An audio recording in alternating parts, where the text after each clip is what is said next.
Hello ನಮಸ್ಕಾರ, ನೀವು ನೋಡ್ತಾ ಇದ್ದೀರಾ ಇಂಡಿಯಾ ಫಸ್ಟ್. ನಾನು ರಕ್ಷತ್ ಶೆಟ್ಟಿ. ಈಗ ಹೆಡ್ಲೈನ್ಸ್. ರಾವಲ್ಪಿಂಡಿ ಚಿಂದಿಯಾಗಿದೆ, ಲಾಹೋರ್ನದ್ದು ಹರೋಹರ, ಕರಾಚಿಗೆ ನರಾಚಿಯ ದರ್ಶನ. ಇದು ಚೈನಾ ಮಾಲ್ ನಂಬಿ ಕೂತಿದ್ದ ಪಾಕಿಸ್ತಾನದ ಏರ್ ಡಿಫೆನ್ಸ್ ಸಿಸ್ಟಮ್ ರೆಕ್ಕೆ ಪುಕ್ಕ ಕಟ್ಟಾಗಿ ನೆಲಕ್ಕೆ ಬಿದ್ದಿದೆ. ಹಾರಾಡಿ ಬಂದು ತೂರಾಡಿದ ಪಾಕ್ ಮಿಸೈಲ್ಗಳು ಪತಂಗದಂತೆ ಆಕಾಶದಲ್ಲೇ ಭಸ್ಮವಾಗಿದೆ. ಮಧ್ಯರಾತ್ರಿ ದುಸ್ಸಾಹಸಕ್ಕಿಳಿದ ಪಾಕ್ಗೆ ಆಕಾಶದಲ್ಲಿ ಶಿಶುಪಾಲನ ರೀತಿ, ಸುದರ್ಶನ ಚಕ್ರ, ಉಗ್ರಸ್ಥಾನದ ರುಂಡ ಚೆಂಡಾಡಿದೆ. ದೇಶದ ಜನತೆಗೆ ಸೇನಾಪಡೆ ವರದಿ ಒಪ್ಪಿಸಿತು. ಸರ್ವಪಕ್ಷ ಸಭೆಯಲ್ಲಿ 100 ಉಗ್ರರ ಸಂಹಾರದ ಮಾಹಿತಿ ಕೊಟ್ಟ ಸರ್ಕಾರ ಆಪರೇಷನ್ ಸಿಂಧೂರ ಮುಂದುವರಿಯೋ ಸುಳಿವು ಕೊಟ್ಟಿದೆ. ಉಗ್ರ ಪೋಷಕ ಪಾಕಿಗೆ ದಂಡನೆ ಅನಿವಾರ್ಯ. ಗಡಿಯಲ್ಲಿ ಪುಂಡಾಟಕ್ಕೆ ಬಂದು ಭರ್ಜರಿ ಒದೆ ಬಿದ್ದಿದೆ.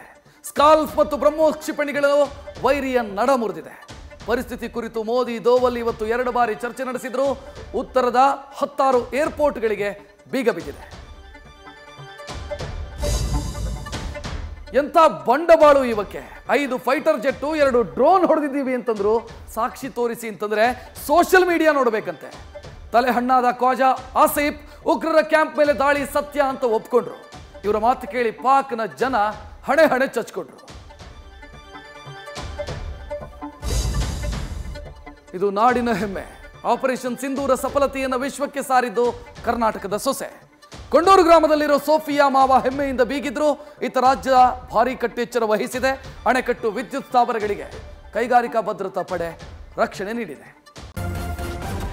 ನ್ಯೂಸ್ ಫಸ್ಟ್, ನಿರ್ಭೀತಿಯಿಂದ ನಿಮ್ಮ ಪರವಾಗಿ.